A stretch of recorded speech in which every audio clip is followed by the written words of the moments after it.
Hello, and welcome to this week's episode of Think Tank Thursday. We're so glad that you're joining us. But before we get started, I want to take a moment and thank our sponsors for 2025. We appreciate everything that they do that allows us to bring you Think Tank Thursday each and every week. And of course, on Thursdays, Trainertainment likes to take a break from the doing and spend just a little bit of time thinking. And today we've got amazing information to share with you about how you can use AI to improve your marketing efforts. And we're talking with Keith Moehring, of course, the CEO and founder of PlayThru Golf, also the former owner of a digital marketing company. So this is a man who's got a lot of really great ideas and uses for AI. I promise you're going to want to get a pen and paper and you're going to want to take some notes. So I'll give you a second to do that. And let's get started and meet Keith. Keith, welcome again to Think Tank Thursday. We're thrilled to have you. Thank you for having me. I'm excited to be back. Listen, we've got so many things to talk about. And quite honestly, the last conversation we had about using AI for sales and importing your CRM to help track the potential for leads to customers and which ones to focus on. Mind blowing. I love it. And so we're ready for some more mind blowing ways to use AI and marketing. But first, tell us a little bit about yourself and what you do. Sure. So my name is Keith Moehring. I'm the CEO of PlayThru. PlayThru is a mobile scoring system for miniature golf courses. So golfers scan a quick QR code, enter their names, they're off and running, they're starting to enter scores. No apps to download, no accounts to create or anything like that. And then we've got a bunch of different features baked into the tool to help miniature golf courses, family entertainment centers really maximize the value of this technology, whether it's promoting their own upcoming events or attractions, ads, sponsors, capturing email. We've got a bunch of stuff built into that too. So it's a win for both the golfers and for the family entertainment centers, which is a lot of fun. It's been a lot of fun to see it take off. But like as relates to marketing, my background is actually I owned a marketing firm, like a digital marketing firm. So I do a lot with marketing and AI. So it's very relevant. That's why I was excited to talk about this topic. So I got a lot to talk about with this stuff. Okay, so there's so many tools that you can use, and marketing can be such a big, wide scattering of things, I think, right? And marketing that's done best is done when it's focused and targeted. So, one of the things that obviously in today's world is essential is making sure that your social game is up to par and that you're regularly and actively posting engaging content that's fun and draws attention. So on a regular, consistent basis, Yep. which can almost be a full-time job in and of itself, just being the social media curator and content creator. But you can use AI to help you with that, right? You can, yeah, you can. And what's nice is with the AI, when we're talking AI tools, I think it makes sense to kind of take a step back and what are we talking about? Like, what are these AI tools that we should be focusing on? And I think the first thing that comes to mind is like ChatGPT. Like everyone is really zeroing in. They're the one that are taking off and kind of taking this leadership position in the AI tool space. So if we were focusing kind of this conversation on AI tools, the ChatGPT is the one that I think we should focus most on. There are a variety of other marketing technologies that are baking AI into it. And so their features are starting to enhance what you can do with them through AI. But there are thousands of these tools out there. So definitely check with the ones you're using to make sure that their roadmap includes AI integrations and how are they using AI to enhance what their systems can do. But if we're talking more on how you can apply AI to like different marketing channels and activities, using a chat GPT to help with the social stuff is a really good way to do it. And one easy, simple thing to just try out and see how it works is if you have images of things that are happening around your location, whether it's people playing miniature golf or laser tag or whatever it is, upload the picture into ChatGPT and ask it to write a caption for that image. And what it'll come back with, if it's not already just taken published kind of good, it's at least 90% of the way there. And that's the whole game here is how do we help let AI help us do 80 to 90% of the work so that we can start churning this stuff out a lot more effectively and faster. And that's it. You can really spend just an hour. Here are the pictures. Here's the basic thing that we want it to say. Give me 40 posts, and then it does its thing, and then you can tweak and schedule your Mhm. next week or 2 weeks worth of content in less than an hour. Yes. Yeah. And I think the other thing to kind of layer on top of that too is if you have a brand tone and style guide, like you have a type of voice that you want to project with everything you post, give it samples of things that you have done before.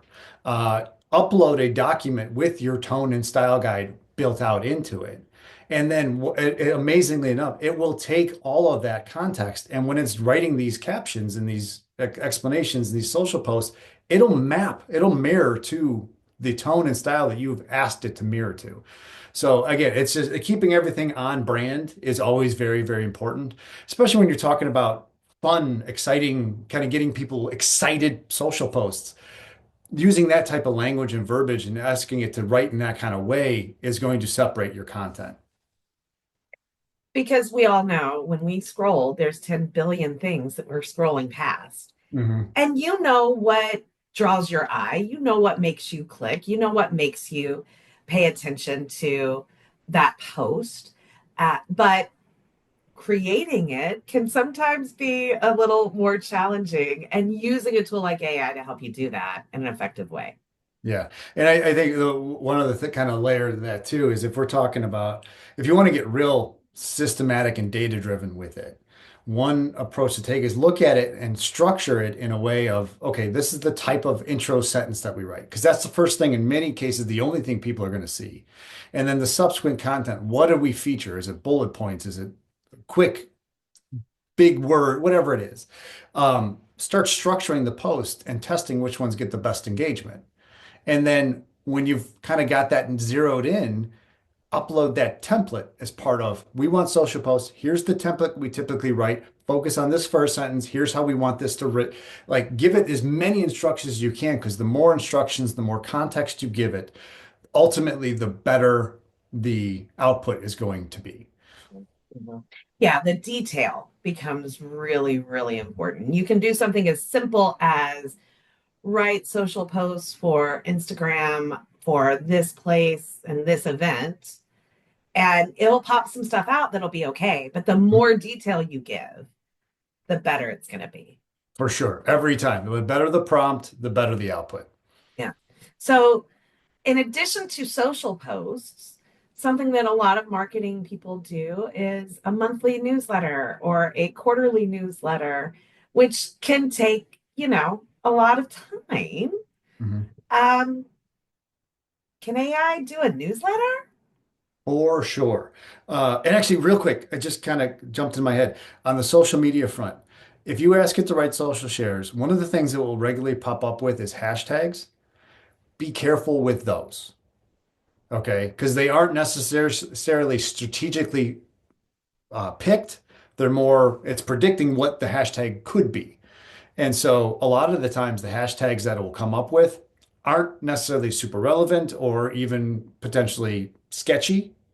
So just be careful with those hashtags. I tend to delete those immediately and then layer on my own if we're using hashtags. Good note. Good note. But back to the email site.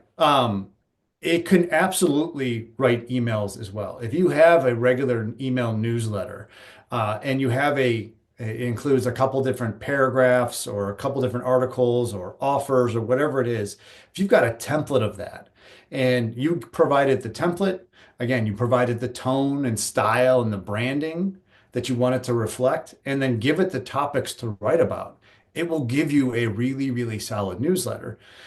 So one of the things that we'll often do is if we write a blog post and publish that, we'll feed the blog post we wrote into the AI tool and ask it to write a 1 to 200 word or 100 word summary of the blog post that we could feature in an email. So you take your blog content, condense it down to email format with a link out to the blog post.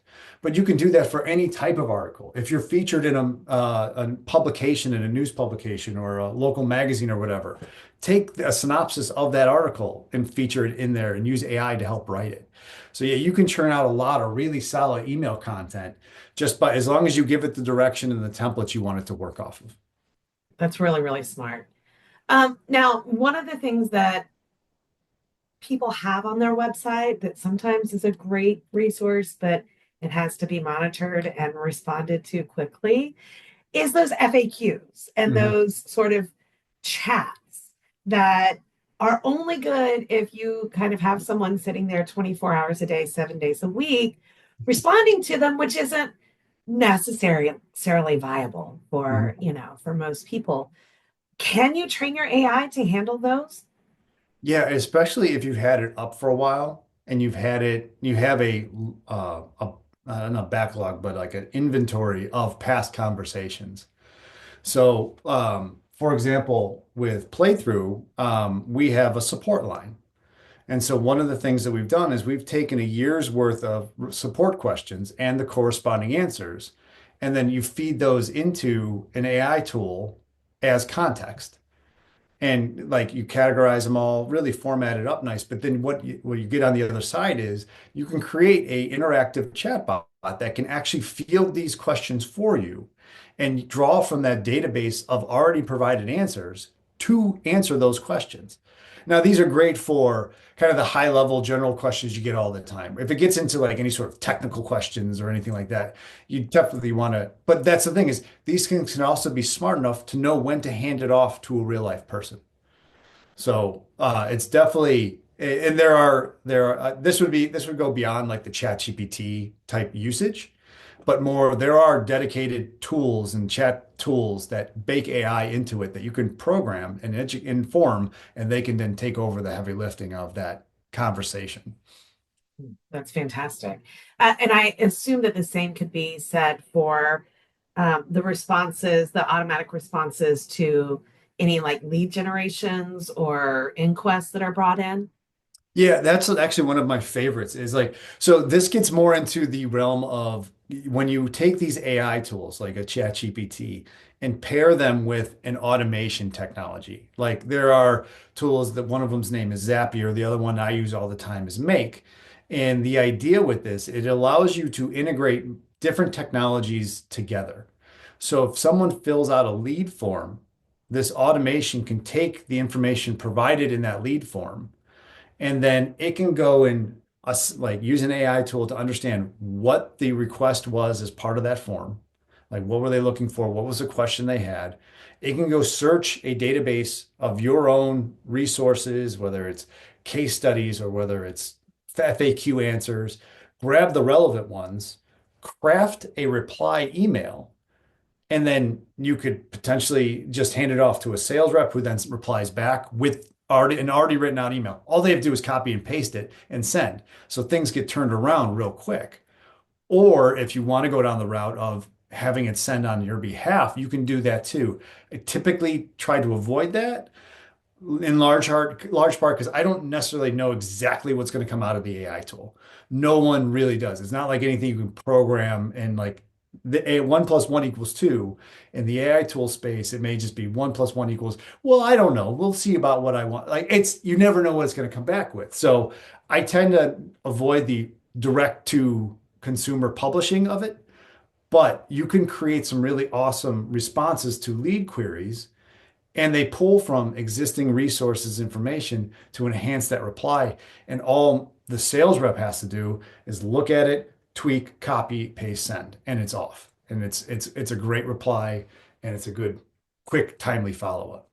And especially if you have a big event, like say you have a big push for Kids Bowl Free, and you've got an event on a weekend, and you've got 1,000 kids that have signed up, and their parents have put the information in, which of course that's 1,000 leads for potential birthday parties, for potential end of soccer season party, whatever.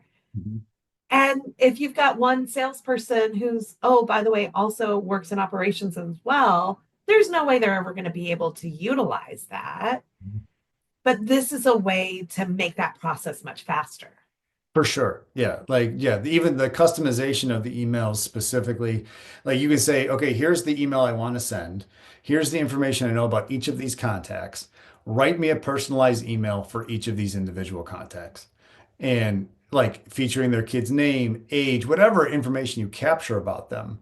But yeah, you can turn out 1,000 versions of the same email, highly personalized to individuals that your sales rep can just start copying and pasting and sending out. Or you can send from a email marketing tool that sends like a one-to-many type email blast promoting whatever other things you want them to know about your company. Oh, that's great. That's really great. I'm just coming up in my mind.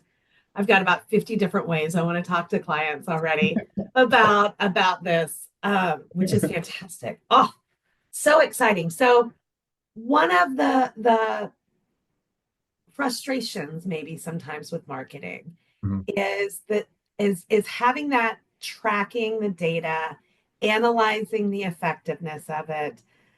It is that gray area of, well, our foot traffic was flat from year to year, and we spent all of this money on this promotional marketing push, and our foot traffic was flat. Well, who knows? Maybe without it, it would have been down, but there's no real, it's hard to quantify the impact. Can AI help with that?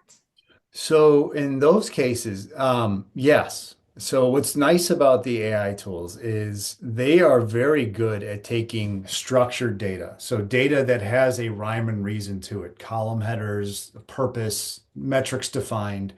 It's very good at taking that, like whether you upload a Excel file or whatever it is, upload that into a ChatGPT and ask it to analyze it. Draw out any insights. Help me understand what this means. What other key takeaways would you pull from this? Is there data missing that we should be capturing more of? So if you upload your data and then you can use ChatGPT to start asking questions of it. And the stuff you're going to get out of it is really, really awesome. So it can really help identify little things that you may have missed if you're just scanning this spreadsheet of 1,000 rows and 1,000 columns. The one note I will put on there though is it has to be structured and well-defined data. So if you all upload a kind of anything that you just export out of a system and just import it and tell me what I need to know, it's not going to have enough context. And the more important part is it doesn't do math well. So if you have, okay, It's here, like me. yeah. So if you have a column, okay, here was this week's metrics and here was last week's metrics. Now go through, find the difference between them, sort based on that data. It won't be able to do that at all. The stuff you'll get back is completely out of whack because all it is predicting what the next character is going to be. It's not actually performing that mathematical functions. So in those cases, you want to make sure the data is fully built out and fully structured. All the math is already done before you ask it to review it. But once you get all that stuff in order and once you upload it from there, it will be able to pull out a lot of very, very interesting insights. I'll give you an example. So we use Google Analytics to track website traffic and activity and all that kind of stuff. Well, I can take data out of Google Analytics and have it be organized. Okay, here was our Google search traffic last week compared to the week before. And here were our top landing pages, performance broken down by that. And I can ask it and it will come back with, yeah, these three landing pages had the biggest change up or down. And then we can get into kind of the why and it can start surfacing reasons why that may be happening. Here's a test to run or try this, doing this. That's the stuff it's great at is actually pulling the insights out of it, but you have to do the math first. Okay. So yeah, just like me, I can't do math. Uh, okay, good to know. Good to know. So really it's the biggest takeaway, no matter how you're using AI, is make sure you're feeding it. I mean, what you feed in is what you're going to get out. If you feed in garbage, you're going to get garbage out, right? So making sure that you have clear parameters and your prompt may be 4 or 5 pages of information, Yes. And the more specific, the better it's going to be. For sure. Yeah. And there are situations where we'll have like a knowledge base, like documents of information about who we're targeting, what we know about them, what their interests are, all that kind of stuff. We'll feed it all in and then use that. It'll draw from all of that. So the context windows of these things are absolutely massive at this point. So you can, yeah. And again, the more you feed it, the better off you're going to be. But I think this is a good kind of rule of thumb also as you're using these tools is don't overcomplicate the request. So if you provide a bunch of information, don't then ask it, okay, write me this email, but it's got to be like this. Then do the social shares right after that, but they got to speak like this and this and this. And then I want a resource content that speaks about all that. The more and more you try to layer on acts requests, the more convoluted the output is. So, in other words, provided all the context in the world, it'll definitely have a better output, but be specific in what you want it to do with that output, with that information. And maybe one request at a time. One request at a time, take it steps, have a conversation with it for sure. Go back and forth, say, okay, but make sure that you're not stacking requests into one prompt. Take them time one at a time, and make sure the output is what you want before moving on to the next. Oh, that's a great tip. That's a great tip. Okay. Gosh, again, my head is full with so many things that I want to do with this now. Keith, you're fabulous and wonderful. Okay, so it is time for our Think Tank question. Are you ready? I think so. Okay. So we are all about growth here at Trainertainment and the Growth Pro Group. So I want to know, what do you do to grow your knowledge, right? Not necessarily the wellness, which is important and all of that, but what do you do? What intentional learning do you focus on for yourself? Sure. So there are a couple podcasts that I zero in on, especially on the AI front, to kind of keep up to date with the latest trends and what's happening. The artificial intelligence show, I think with Paul Reitzer and Mike Kaput, is one of my favorites. There are a couple others in there that I'll tap into every so often, but those are usually really good at just kind of keeping you abreast of what's going on. Because that's the thing, this AI space, it is changing week to week. There's new models, there's new capabilities. Like for example, last week, I think or it was mid-April, ChatGPT came out with this whole new image generation tool, which is vastly superior to what it was before. So now you can have AI create images for you in addition to writing content and create that kind of stuff. So, but that's just keeping pace with it all is almost like a full-time job. So the podcasts help kind of zero in on the important and the big takeaways. So that would be the first thing. And the other thing is just like get it involved in everything you're doing. Because the best learning is getting your hands dirty, as far as I'm concerned. So the way to like learn how to use these tools, maximize the effectiveness of the output is to try and test and iterate and all that kind of stuff. If there's something you do on a daily basis, multiple times a day or multiple times a week, can AI help out with it? And how can it? And just start testing and prompting. That's ultimately going to be the best way to get really into the AI space and understand what its full potential is. Those are great, great pieces of advice, and we'll have those up so people can check them out themselves. Uh, Keith, how can people get in touch with you if they have a question about anything related to AI? Because you're now our guru. So our website is PlayThru Mini. It's PlayThru mini.com. And we have contact forms and that kind of thing. That's the company side. But me personally, if you go, I'm on LinkedIn. It's just Keith Moehring is my handle there. So if you find me on there, that's probably the best way to connect and send me a message. Happy to answer any questions you got.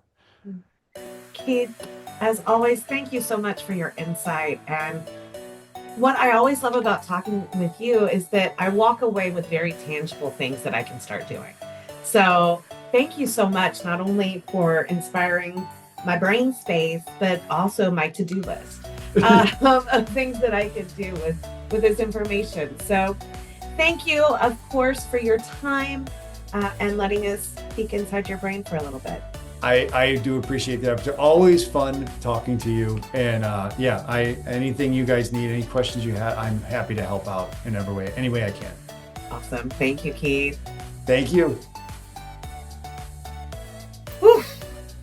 I don't know about you, but I am so excited to get started immediately on some of these ideas and putting them to work with some of the clients that I work with to really help up their marketing game and be more precise, be more intentional, be able to do things faster so that they can spend time getting some of those other things done that needs to get done as well. So thank you so much, Keith.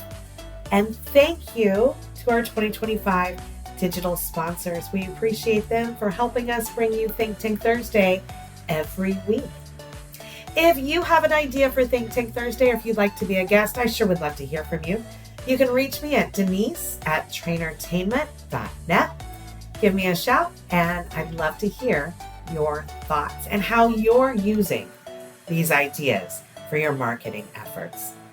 Well, thanks for taking the time to join us for this week's episode of Think Tank Thursday. And remember that the journey to success is all about growth. And here at Trainertainment, we're here to help you, your company, and your team grow. So visit trainertainment.net to learn how we can help you thrive, both for yourself and your business, by setting up a free growth call with one of our coaches. Until next time, keep growing, keep learning, and keep striving for excellence.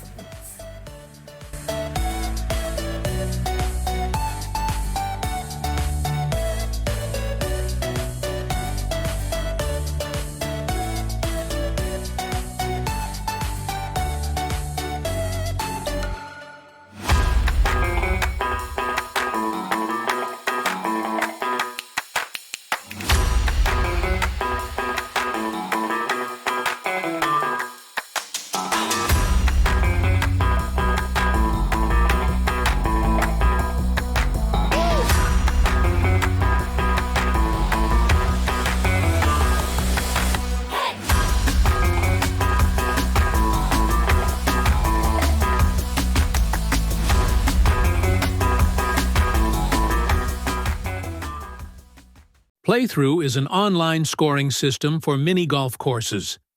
Simply post a QR code near the first hole.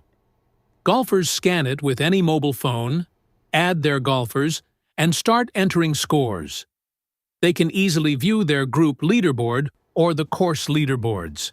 PlayThru also includes features like hole sponsor logos and hole transition ads to help grow your business.